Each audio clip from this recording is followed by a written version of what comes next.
Hello everyone, welcome back to my YouTube channel commerce Vidya. आज हम करने वाले हैं डेथ ऑफ अ पार्टनर का नेक्स्ट टॉपिक जो है एग्जीक्यूटर अकाउंट का। ठीक है, इसमें क्या होता है कि जब भी पार्टनर्स किसी पर्सन की डेथ होगी, उसका कोई भी अकाउंट बना रहे हैं, देख रहे हैं कितनी पेमेंट उसको करनी है। कई बार वो सारी पेमेंट एक लमसम अमाउंट में नहीं कर पाते, तो उनको उसको इंस्टॉलमेंट्स बनानी पड़ती है। इंस्टॉलमेंट पे इंटरेस्ट भी देना पड़ेगा। क्यों? क्योंकि जब आप कभी मशीन लेते हो, मोबाइल फोन लेते हो, जब भी कोई चीज लेते हो, आपको पता है कि जब भी ईएमआई बनाओगे आपको इंटरेस्ट पे करना पड़ेगा।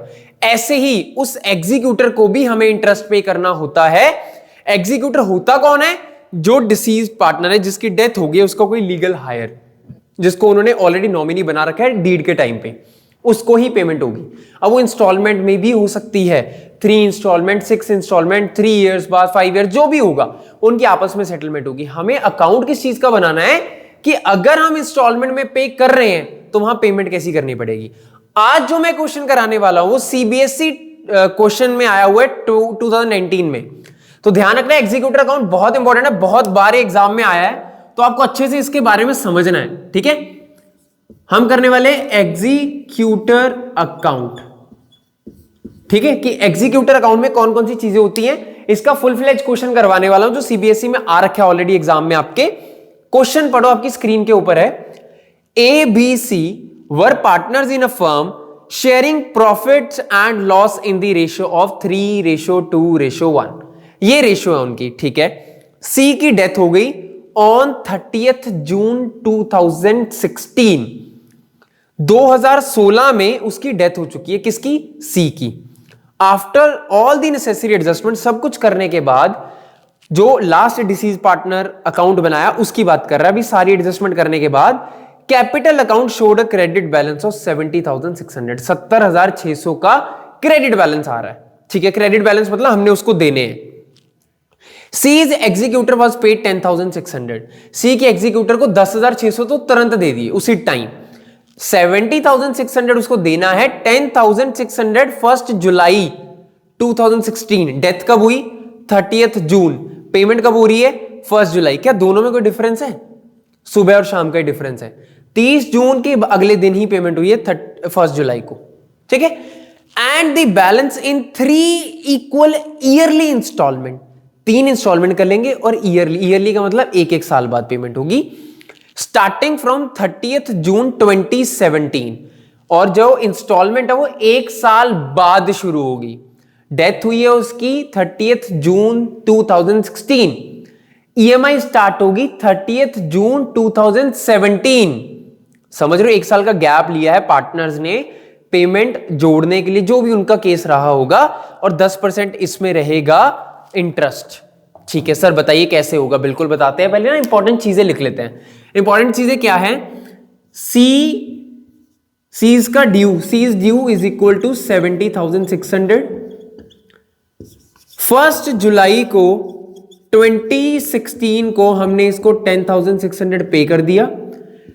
30th जून को इसकी डेथ हुई थी। ये मैं क्यों लिख रहा हूं? क्योंकि बार बार ये चीजें आने वाली हैं। 30th जून की डेथ हुई थी। EMI start from 30th June 2017। Death हुई है 2016। हम बनाने वाले हैं सीज का एग्जीक्यूटर अकाउंट। फॉर्मेट बना लो सारे, वही सिंपल जो फॉर्मेट होता है हमारा, पर्टिकुलर्स अमाउंट, पर्टिकुलर्स अमाउंट। अब आपको ना यहां पे सिर्फ एक चीज को बहुत ध्यान में रखना है, और ये है कि डेट्स, मतलब किस डेट पे क्या आइटम डालनी है और कैसे डालनी है। आप मेरे साथ साथ भी ये क्वेश्चन कर सकते हो, बहुत ही ज्यादा इंपॉर्टेंट क्वेश्चन है, तभी मैं एक अटेम्प्ट करवा रहा हूं आपको। ध्यान से एक एक चीज को समझना। सबसे पहला कितना ड्यू बनता है उसका? 70,600। जो पार्टनर कैपिटल अकाउंट में डिसीज्ड के अमाउंट आएगी वो हम यहां पे लिख देंगे। डेट डाल देता हूं मैं यहां पे 2016 जून बाय बैलेंस ब्रॉट डाउन। ठीक है, इसको पे कितना करना है? 7600। अब इसको खोलेंगे हम कि इसको पेमेंट कैसे होगी। या तो एक तरीका है, एक बार में सारा दे दिया, लिख दूंगा टू बैंक, एग्जीक्यूटर अकाउंट बंद। ठीक है ना, एग्जीक्यूटर अकाउंट बंद हो जाएगा। इतने देने थे, इतने देके बात खत्म। अब बात तब है कि लमसम नहीं दिया, ईएमआई पे दे रहे हैं। ईएमआई के लिए मैंने को सबसे पहले तो ये बोला है कि 1 जुलाई 2016 को पे हो गया, 2016 है, यहां पे लिख देता हूं 1 जुलाई 2016 को यहां पेमेंट हो गया 2 बैंक से। ठीक है जी, मैं पेमेंट कर देता हूं, कितनी हुई 10,600, 70,600 इस बंदे को देना था, 10,600 दे चुके हैं, बचा है 60,000। उसके लिए चेक करो जरा क्या बोला है, 3 इक्वल एनुअल या ईयरली इंस्टॉलमेंट्स। इंस्टॉलमेंट्स बनेंगी ईयरली।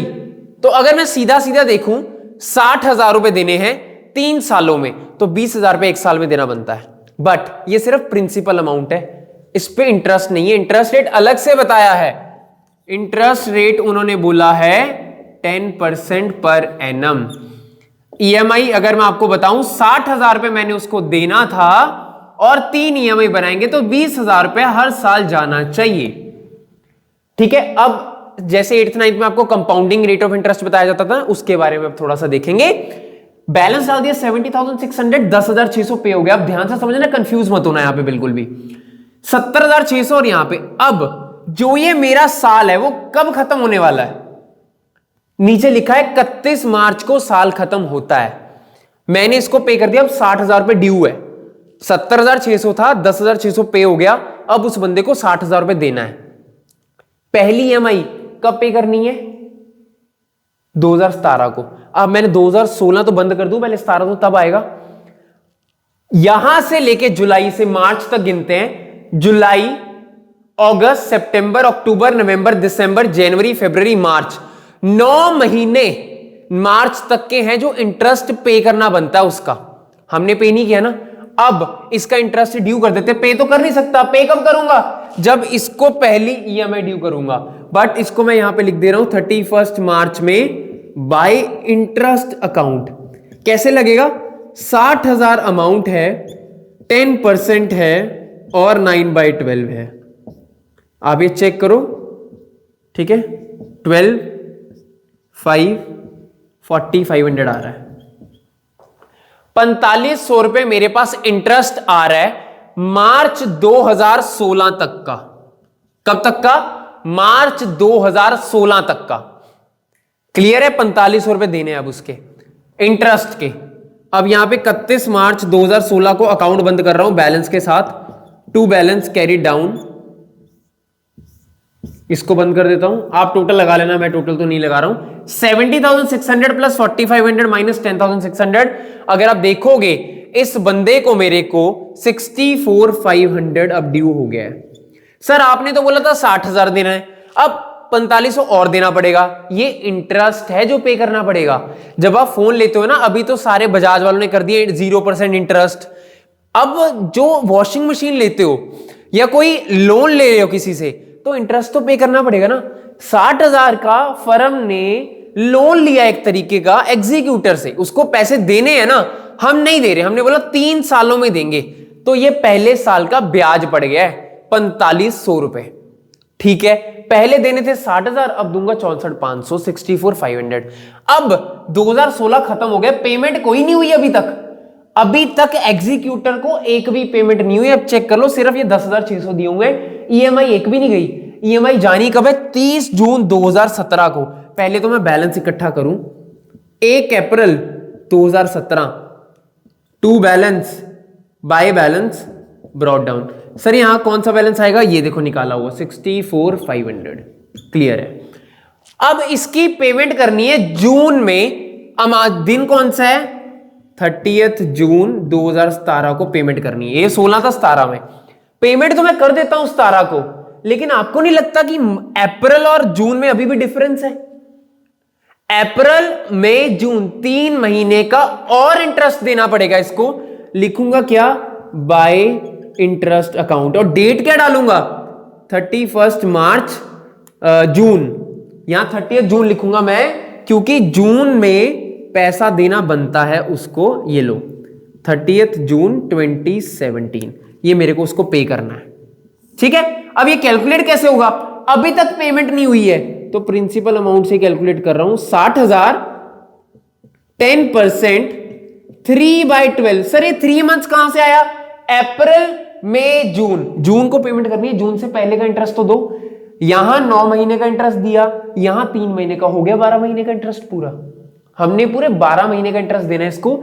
यहां पे दिया 9 महीने का, यहां पे 1500 आ जाएगा मेरा, कैलकुलेट करके देखोगे आपको दिख जाएगा 12, ये लो 1500 रुपए आ गया। अब इसको पे करता हूं 30 जून को, क्योंकि इन्होंने बोला था पहली ईएमआई ये पे करेंगे। 20,000 तो इसकी ईएमआई देनी है और 6,000 रुपए ब्याज, 4500 ये, 1500 ये लो 26,000 रुपए पे हो चुका है। अब जरा समझो ध्यान से, खुद एक सेकंड लगाओ कि मैंने निकाला कैसे है। पहले मैंने बैलेंस डाला, फिर मैंने पेमेंट करवा दी। अब ये इंटरेस्ट कैसे निकला, अप्रैल से लेके यहां तक, जून में हुआ था, जुलाई में उसको हुआ, मार्च तक 9 महीने का इंटरेस्ट बनता है। पे नहीं किया, ड्यू करके रख दिया कि चलो जब पहली ईएमआई देंगे तब दे देंगे। 60,000 देना था, बैलेंस निकला 64,500 बैलेंस बन गया, क्योंकि इंटरेस्ट पहले ही आ रहा था। इंटरेस्ट आ गया। अब अप्रैल से लेके जून तक का भी इंटरेस्ट पेंडिंग है, अब ये भी ब्याज देना पड़ेगा। 9 महीने का यहां ब्याज दिया, 3 महीने का यहां ब्याज, टोटल 26,000 रुपए उसको पे कर दिया। अमाउंट ब्याज के साथ 26,000 पे हो गई है, और क्रेडिट साइड पे हमारे साथ 1500 रुपए लग गया है। डेट चेक कर लो, ये है अप्रैल, ये है जून और ये है जून। हमारा साल कब खत्म होता है, मार्च में। फिर दोबारा जुलाई, अगस्त, सितंबर, अक्टूबर, नवंबर, दिसंबर, जनवरी, फरवरी, मार्च, 9 महीने का फिर से ब्याज लगेगा। डेट आएगी 31 मार्च 2018। 2018। अब ध्यान रखना कि 2018 डाल दिया मैंने यहां पे, क्योंकि साल हो गया चेंज। यहां पे भी ये 16 था ना, तो यहां पे 17 है, ध्यान रखना। यहां पे 17 शुरू हुआ, यहां आ गया। अब यहां पे भी इंटरेस्ट लगेगा। 60,000 था, पे कर चुका हूं 20,000, अब जो इंटरेस्ट लगेगा वो लगेगा 40,000 रुपए। सर 60 में ये 26 माइनस कर देते, आपने 20 क्यों माइनस किया? जो इंटरेस्ट लगता है वो हमेशा प्रिंसिपल अमाउंट पे लगता है, हमेशा प्रिंसिपल अमाउंट। तो 60 में से 20 माइनस करके 40 बचा, इस पे 10%। और कितने महीने का, 9 महीने का। 9 महीने क्यों, जून से लेके अप्रैल तक का। 40,000 का 10%, 9 महीने का हमारा बनता है 3,000 रुपए।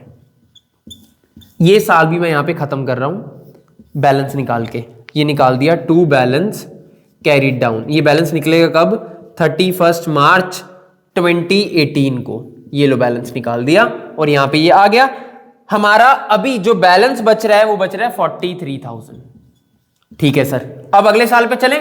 चलो अगला साल क्या है, 1 April 2018, to by balance brought down. कितनी अमाउंट है, 43। ठीक है सर, 43 आ गया। ये 43 हमारा बैलेंस ब्रॉट डाउन है।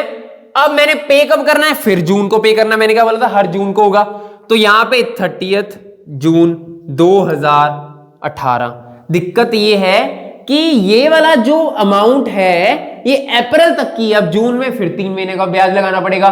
3 महीने का ब्याज लगाऊंगा, फिर यहां पे अमाउंट आएगी 30 जून 2018 बाय इंटरेस्ट अकाउंट 40,000 पे। सर ये 40 पे क्यों लगा रहे हो, क्योंकि अभी तो पेमेंट ही एक हुई है ना, 60 से 20 निकाल के 40 ही तो बचा।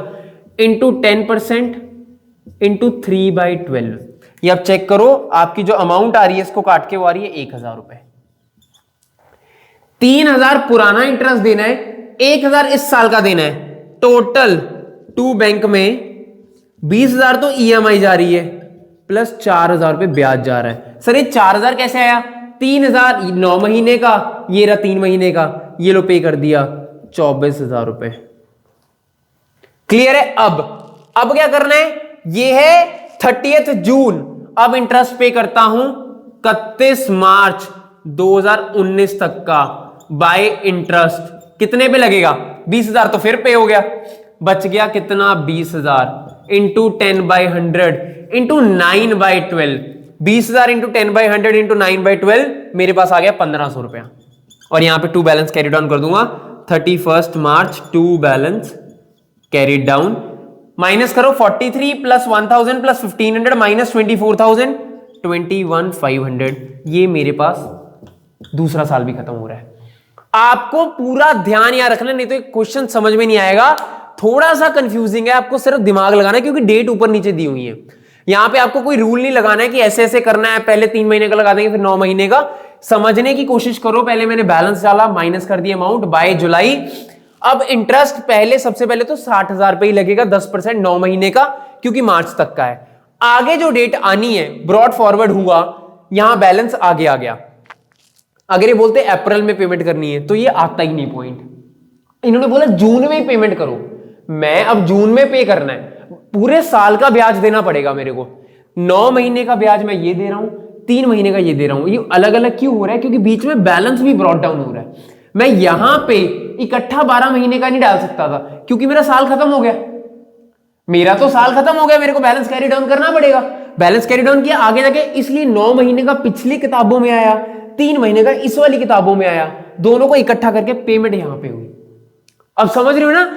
3 महीने तो उस साल में जा रहे हैं मेरे, 9 महीने इस साल में आ रहे हैं। मैं इकट्ठा नहीं कर सकता इसको, क्योंकि मैं तो अकाउंटिंग 1 साल की करता हूं ना। तो उस साल की अकाउंटिंग में 3 महीने का ब्याज चला गया, इस साल की अकाउंटिंग में 9 महीने का ब्याज चला गया। बंदे को पेमेंट पूरे 12 महीने की मिल चुकी है इंटरेस्ट की, ईएमआई भी मिल गई, अमाउंट भी मिल गई। अगले साल फिर ऐसा हुआ, 3 महीने का ब्याज जो ये पड़ा है, ये 9 महीने का, ये पिछले साल में है, 3 महीने का इस साल में है, दोनों को इकट्ठा करके यहां पेमेंट कर दी। 3,000 तो पिछले साल में चला गया, 1,000 इस साल में है, दोनों को इकट्ठा करके फिर पेमेंट कर दी। अब अगले साल फिर आएगा। ये दिक्कत इसलिए हो रही है अप्रैल टू जून की वजह से, क्योंकि अप्रैल टू जून का जो टाइम है ना, ये 3 महीने का टाइम है, ये अगले साल में आ रहा है। ठीक है, इसलिए 9 महीने का हम पहले लगा दे रहे हैं, 3 महीने का हम बाद में लगा रहे हैं। ठीक है, अब बैलेंस ब्रॉट डाउन करता हूं। बाय बैलेंस ब्रॉट डाउन कितनी अमाउंट है? 21,500। मैंने बैलेंस उठा लिया, डेट क्या है? 1 अप्रैल 2018। अब यहां पे भी पहले, सबसे पहले मैं इंटरेस्ट लगाऊंगा।